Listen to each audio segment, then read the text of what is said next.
Okay, so hi everyone, welcome to Cat King. This is Anisha here. Today I'm going to be guiding you guys on how to fill the IIM Ahmedabad interview application form.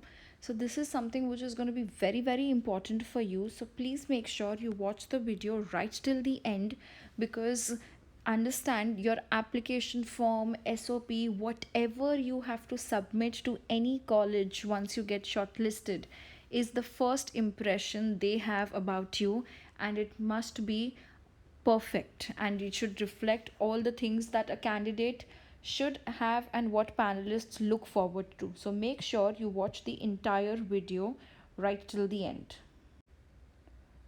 The first step out there once you get onto your form will be the instructions page. So please ensure you read up the instructions well because it forms the basic things what are expected out of you. Okay, so the first thing which is there, even they have mentioned, it's a key part of it, and make sure you put all the correct information. Nothing should be fake, nothing should be something which you cannot validate or give proof for the same, because once you get selected and if you have put in something which is wrong, then your admission itself can get cancelled. So please keep that in mind. Okay, along with that, just make sure don't enter random things like your scores and everything, and ensure that whatever you are writing and submitting, you always click save, and otherwise your data is not going to be getting saved out there, and it's all online, so you can't even go back and tell later on कि I had written but यहाँ पे answer नहीं है. If you have not saved your data, it goes blank and you lose out onto that. Once you are done with that, then comes your first section, which is the very easy simple section called as your personal data section. Here please enter all your general details which is with respect to your interview, your interview letter number, your test registration number, and all of those basic things that should be correct so that you don't have any mistakes. So your test registration number is very important out here. Then comes your personal details. Here, when you're entering your details, ensure your Aadhaar card number is correct. Your contact details are also correct because that is going to be your primary contact detail for every communication further ahead. And then make sure you put up a proper photograph of yours, which is clear, which is recent, and not your childhood or 10 years back picture, which people will not be able to relate to. Ensure it is up to date. Once you are done with entering your personal data, it also requires your address, home address, and communication address and stuff.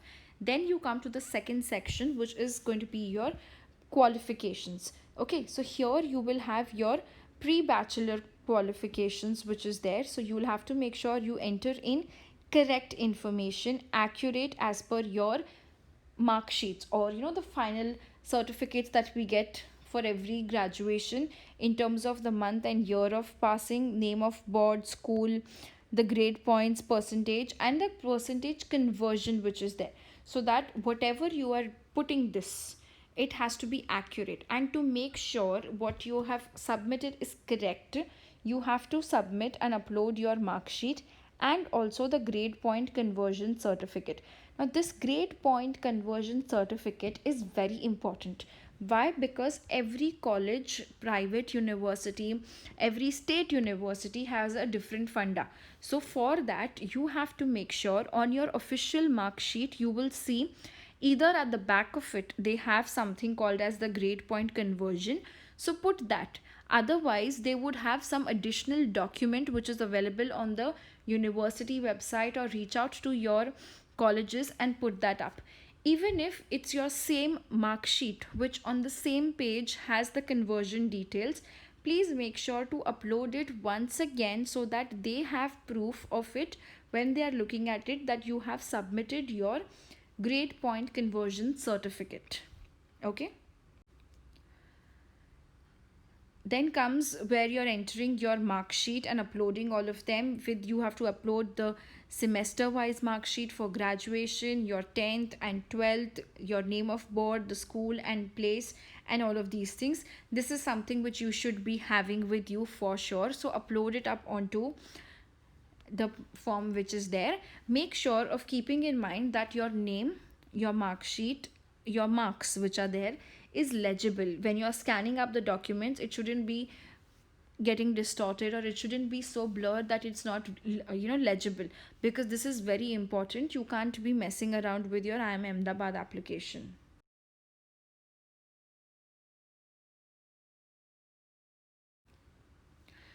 Once you are done with the qualifications, you have something which is very important called as the discontinuity in careers section, which is there. Okay, so what this talks about is, it mentions that work experience and academic professional qualifications do not account for the entire period from time you completed your 10th standard till date. Then you have to put in that, so that your time gaps.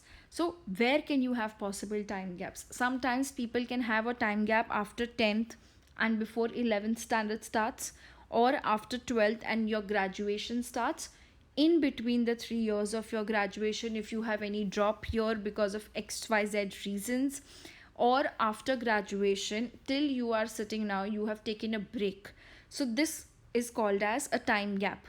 If you are someone who has finished graduation in 2020 now itself only, or is completing it up right now in, like, say 2021, then that's not a time gap. Okay, so if you are still given the exams and waiting for the results, that's not time gap. If there is anything before your CAT preparation, like say you graduated in March 2020 and till now you have nothing, then that's a time gap. Okay, so those things. Now what do you fill in out here?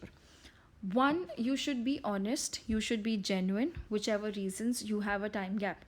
So let's say you graduated in 2019, and post that you have worked for a while, given your CAT previous year, didn't do well, and are now giving CAT 2020 and have done well and got an IIM Ahmedabad call. So given the reasons for that 1 year gap, what you did in that 1 year gap is also important. You could have probably taken up some courses, your certifications and everything. You can mention those things as well also here. But for the reason for discontinuity should be genuine. Don't be fake or anything. Your reasons can be, you wanted to put in your efforts for CAT exam, so you took that up.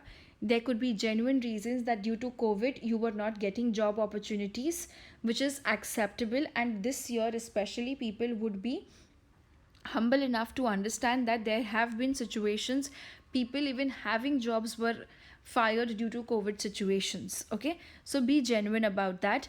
If you have had any kind of a personal adversity in your personal health or family health or something, for which you had to take a gap, you had to break your own studies in your 10th 12th or anything as well, mention those accurate honest reasons.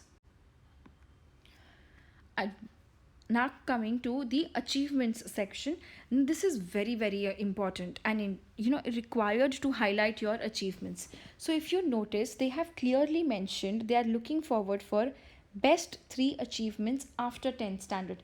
Anything that you have done till school level is not going to be significant enough, right? So focus here on the co-curricular achievements after 10th standard. Okay, what can be your co-curricular achievements are, anything which you have done with your studies. So it could be with respect to any scholarship exams, any olympiad, or any research papers published, case study competitions that you have won, some internships or additional certification modules done during your education, which is facilitating your co-curricular things, which is supporting towards the overall career aspects. You can mention that. Okay, but do not mention about ranks, like I came first in class 12th. That's not going to be a co-curricular achievement. Then your entrance test prep ranks, like your JEE rank or your CA rank or your graduation ranks, which is there, they have clearly mentioned that do not include. So then do not include those things. Okay, apart from that, if it is blank, you have nothing, avoid leaving anything blank. So what you can do is, you can look out for things like which you could have done, some kind of internships, some kind of positions of responsibilities, right? So those can also be incorporated up here. When you are talking about that, you have to mention certain things like event and education level. So for example, let's say in my graduation college, I was the placement committee head. So the event and education level comes as to graduation, and event is the placement committee. The rank which is there is going to be the placement committee head. It's individual, joint, or team. You are an individual which is there, and the year for it. Okay, so that is what you have to mention out there. Then you can also have certain things like, for example, you were given a merit scholarship award by the entire state. So then that also comes out here, because people get those kind of olympiad level and scholarships based on various universities. So you can mention those here, and the rank will be gold, silver medal, or whatever which you are getting out there, whatever is mentioned on the certificate as well. The next part which is there is your extracurricular achievements. Now extracurricular achievements is something which is not directly related to my academics. So this is your dance, music, drama, your contests, like sports and all of these things which is there, or something which you have has been your hobby or passion which you're very much interested in doing. Like for example, you are a Bharatnatyam dancer, you have done an Arangetram, you're a classical musical singer, and you have given one level exam for it. All of those things will come out here.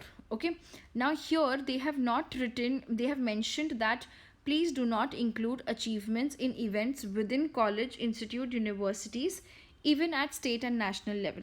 So that means anything which is like an intercollegiate thing that you have done, like for example you went from one NIT to another NIT to participate in a competition, that need not be included out here. You can do something which is beyond the college level, which can be put up here. All right, you can also mention extracurricular if some international conferences that you have taken part in, you can talk about that. If you are someone who is a TED convener, TED organizer, you can talk about those things. If you have done some social work, NGO volunteering, even that can come out here in the extracurricular achievements. Then you have a section which is called as the reservation, category, and caste. Here you have to upload your caste category and certificate which is there. If you are belonging to SC, ST, NC, OBC, EWS, make sure the serial number of the caste certificate which is there is accurately put up there, and it's a recent most certificate. If you have any doubts regarding the timelines of the same, you should drop in an email to the team and make sure you are reaching out to them for sure. Then while you are filling up your form, you will see they have asked for interview center preferences. Okay, they have added more cities, so this indicates that your interviews can actually be offline, which is going to be there. Probably the offline center venues can also have online interview process which is being conducted, or it is at home. You need to be ready for all of them. Look out for 3 centers which are the closest to you so that you can travel out there, and also be mentally prepared ki I might have to give it online as well, or I'll have to travel and give it offline. Alright, now we come to one of the most important sections which I had kept specifically for the end, is to talk about the employment details. Okay, so when we're talking about employment details for all the people with WorkX, this is a very significant section which you have to focus on. Okay, so first you talk about your organization, your designation, location, the person you were reporting to, and the designation of the person. This is factual information.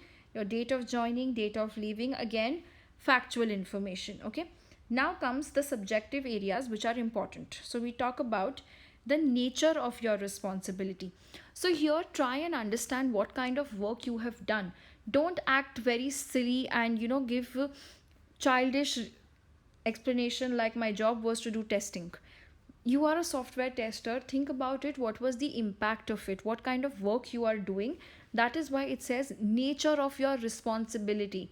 So your job was to streamline the backend processing of XYZ client. That makes it sound better rather than saying my job was to solve the tickets raised, right?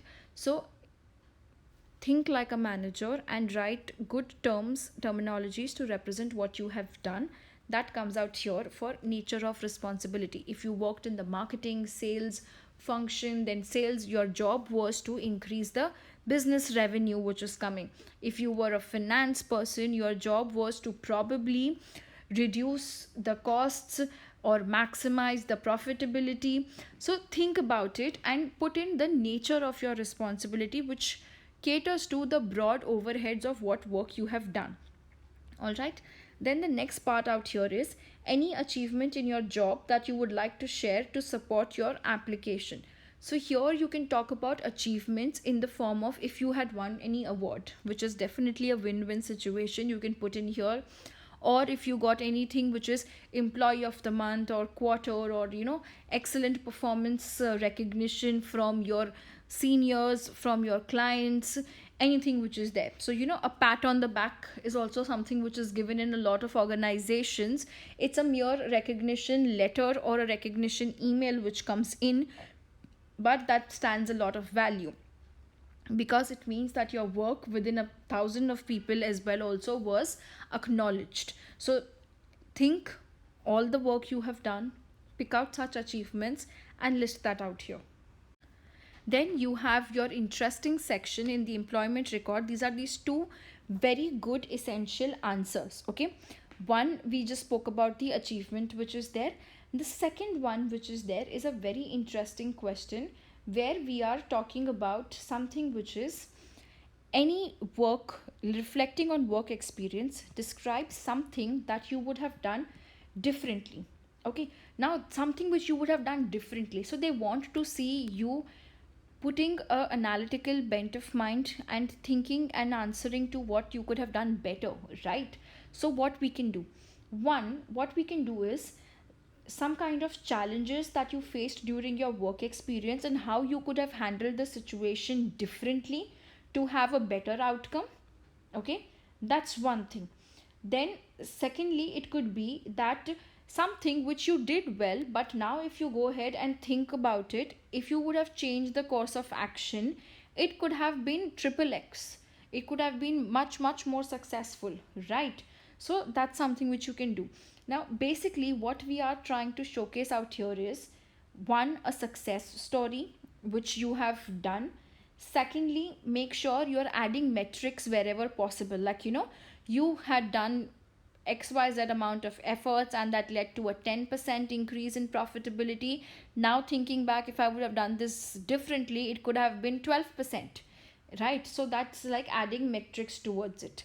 Then when you are writing such things, always use action words. What do you mean by action words? Something like achieved, accomplished, executed, formulated the strategy, standardized the operating rhythm, simplified the process, all of these things. And once you're writing all of these things, keep in mind here we are talking about your personal thing that you would have done differently. So don't talk about if the team had done this differently. You have to talk about your role in the team and talk about what change could you have brought. Okay, so make sure the answers are very personalized.